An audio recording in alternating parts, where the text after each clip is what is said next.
Everyone, welcome to my channel Deepti दीपोल। NCERT solution class 6 का maths का हम कर रहे हैं पेज नंबर 200 का ड्राइंग अ बार ग्राफ। अब हमने 9.3 चैप्टर जो था हमने वो ख़त्म कर लिया है। हमारा 9.3 चैप्टर ख़त्म हो चुका है। अब हम आगे बढ़ रहे हैं एग्जाम्पल नंबर 10, जहाँ पे दिया है आपके पेज नंबर 200 पे। उसके पहले देखिए ऊपर दिया है उसी बुक में आपके दिया हुआ देखिए ड्राइंग अ बार ग्राफ। हम अब इसे समझेंगे, फिर हम आगे 9.4 चैप्टर की ओर बढ़ेंगे। अगर हम इसे सॉल्व करके जाएंगे तो हमारे लिए 9.4 चैप्टर करना बहुत आसान हो जाएगा। हमने पहले क्या किया था, पिक्टोग्राफ। हमने पहले डाटा बनाना सीखा, फिर टेबल बनाना सीखा, टैली मार्क्स सीखा, फिर हमने पिक्टोग्राफ बनाना सीखा, फिर पिक्टोग्राफ को सॉल्व करना सीखा, फिर हम आए थे बार ग्राफ में। तो यही चीज़ यहाँ पे हम पहले बार ग्राफ दे रखा था। अब हमें क्या है, क्वेश्चन दे रखा है, हमें अब बार ग्राफ को वहाँ पे ड्रॉ करने के लिए मिलेगा। आगे ये चैप्टर वाइज हम जब जाएंगे तो हमारे लिए क्या मिलेगा, बार ग्राफ हमें खुद से ड्रॉ करना पड़ेगा। और अब तक क्या था, बार ग्राफ ड्रॉ था, हमें उसे ऑब्जर्व करना था।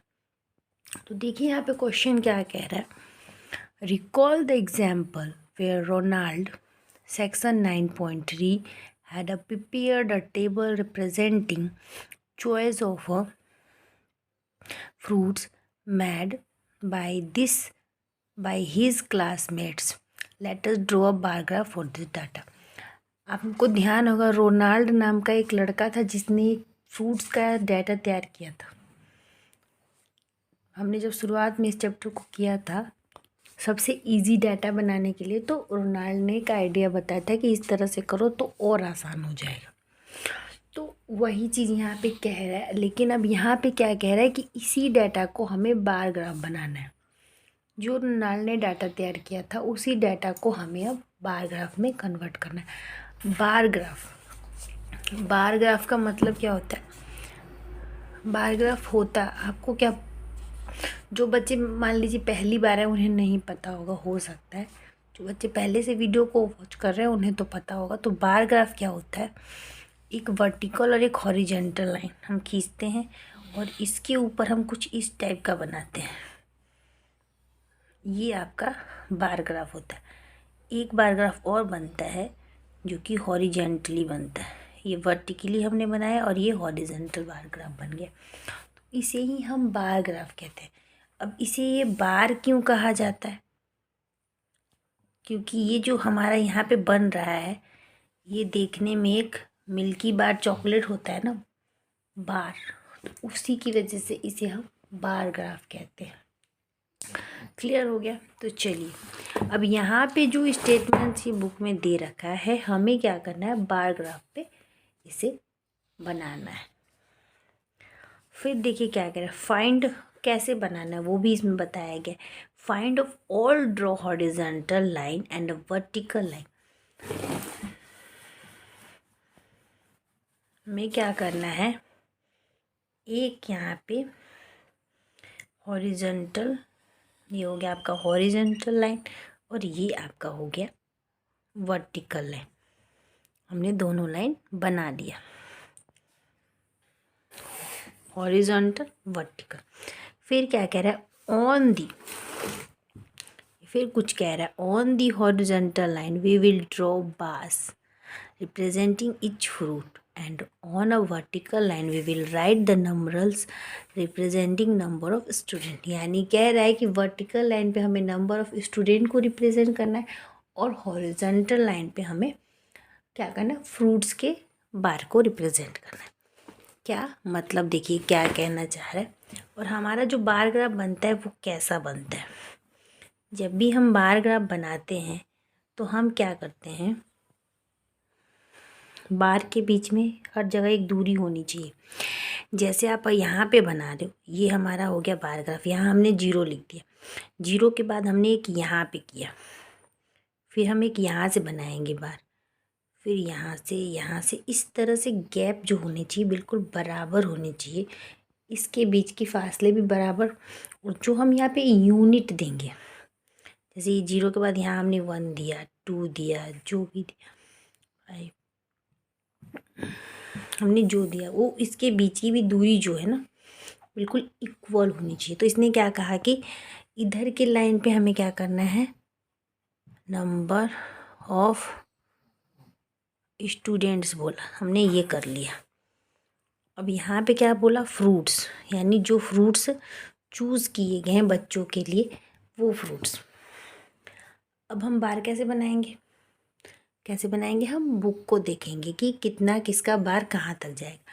लेकिन उससे पहले हमें इसकी यूनिट देनी होगी, जो कि सबसे इम्पॉर्टेंट चीज़ है। आपको यूनिट पे सबसे ज़्यादा ध्यान देना है।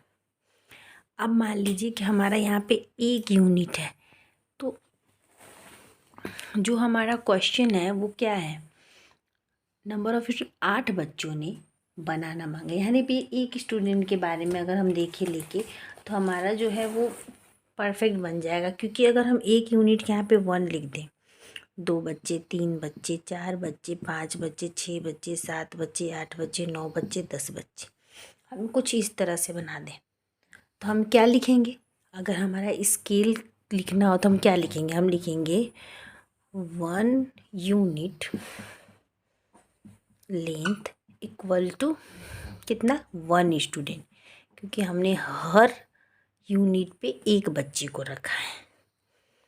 तो हम क्या करेंगे, यहाँ पे 1 स्टूडेंट करेंगे, क्योंकि हमने एक यूनिट पे एक बच्चे को रखा। अब यही बार ग्राफ अगर पूरे स्कूल के बच्चे के बारे में, कि पूरे स्कूल के बच्चों को कितना, कौन सा फ्रूट, कितने बच्चों को कौन सा फ्रूट पसंद है, तो वहाँ पे हम क्या करेंगे, हम अपने बार की जो यूनिट लेंथ है उसको बढ़ा देंगे। सिंपली यहाँ पे 1 के बजाय हम 10 कर देंगे, और भी बच्चा होगा ज़्यादा तो 100 कर देंगे, कोई प्रॉब्लम नहीं।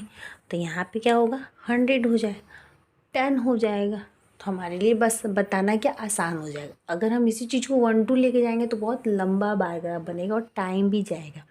हम अपने बस स्केल को चेंज कर देंगे, यहाँ पे 1 के बजाय अगर हम 10 स्टूडेंट कर देते हैं तो एक यूनिट लेंथ बराबर यहाँ पे 10 स्टूडेंट्स हो जाएंगे। क्लियर हो गया? आई होप सो आप समझ गए होंगे कि अगर कोई बड़ा बारग्राफ बनाने का तो आपको बस यूनिट जो है, स्केल की जो यूनिट है हमें उसे बस बदलना, कुछ नहीं करना। ओके, चलिए अब हम क्वेश्चन सॉल्व करते हैं। बुक में क्या दिया हुआ है, बनाना, ऑरेंज, एप्पल, गुआवा, 4 फ्रूट्स हैं। चलिए चारों फ्रूट को पहले देखते हैं। बनाना कितने नंबर पे जाएगा, 8 स्टूडेंट्स के पास जाएगा। तो अगर हमें 8 स्टूडेंट देखना तो ये रहा हमारा 8 स्टूडेंट। अगर हम यहाँ से लेके जा रहे हैं यहाँ पे, ये तो ये रहा हमारा 8 स्टूडेंट। जितनी मोटी आपको बनानी है आप बना लो, इतना मोटा तो इतना मोटा बना लो।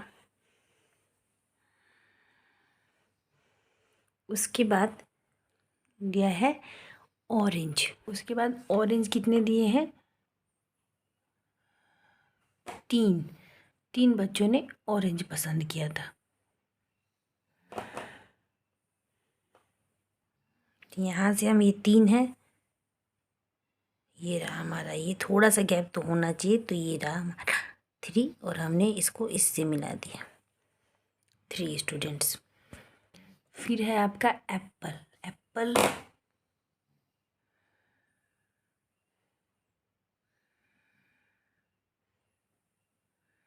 5 स्टूडेंट्स, 5 बच्चों ने एप्पल मांगा, ये रहा 5।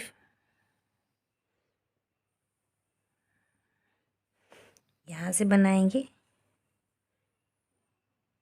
ये रहा हमारा, और हमने ये 5 बना दिया। ये हो गया। फिर क्या है, गुआवा, गुआवा कितने बच्चों ने, 4 बच्चों ने।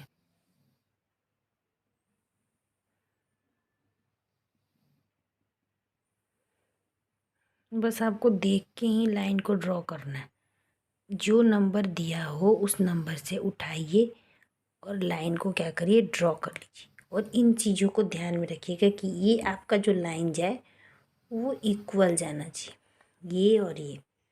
ओके, आपको इस चीज़ को बस ध्यान रखना। अब हमें क्या करना है, हमें अब इनका नाम लिखना है। ये था बनाना, हमने बी लिख दिया, ऑरेंज, एप्पल और गुआवा हो गया। बनाना, ऑरेंज, एप्पल, गुआवा। हमारा जो है बार ग्राफ वो रेडी हो चुका है। 8 बच्चों को बनाना पसंद था, 4 बच्चों को गुआवा पसंद था,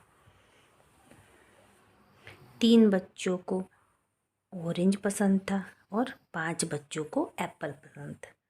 क्लियर हो गया। तो इस तरह से हमने क्या किया, हमने अपना बार ग्राफ ड्रॉ कर लिया। बहुत आसान है, लेकिन हो सकता है अभी आपको ना समझ में आए। आगे 1-2 और एग्जाम्पल हम जब सॉल्व करेंगे तो ये आपके लिए इजी हो जाएगा। तो ये हमने कर लिया। क्या होता है bar graph? Vertical line, horizontal line, जो वहाँ पे दिया होता है क्वेश्चन, उस क्वेश्चन को हमें इस पे ड्रॉ करना होता है। अगर उसमें इसने कहा होता कि वर्टिकल लाइन पे हमें बार ड्रॉ करना, तो इसी बार को हम वर्टिकल लाइन पे ड्रॉ करते हैं और नंबर ऑफ स्टूडेंट हमारा इधर चला जाता। लेकिन इसने हॉरिजॉन्टल पे बोला, इसलिए हमारा बार हॉरिजॉन्टल लाइन पे ड्रॉ हुआ। जो आपको स्टेटमेंट दिया जाएगा क्वेश्चन में, आपको वही चीज़ यहाँ पे सॉल्व करके बताना है। चलिए अब देखिए क्या कह रहा है। Let us choose a scale.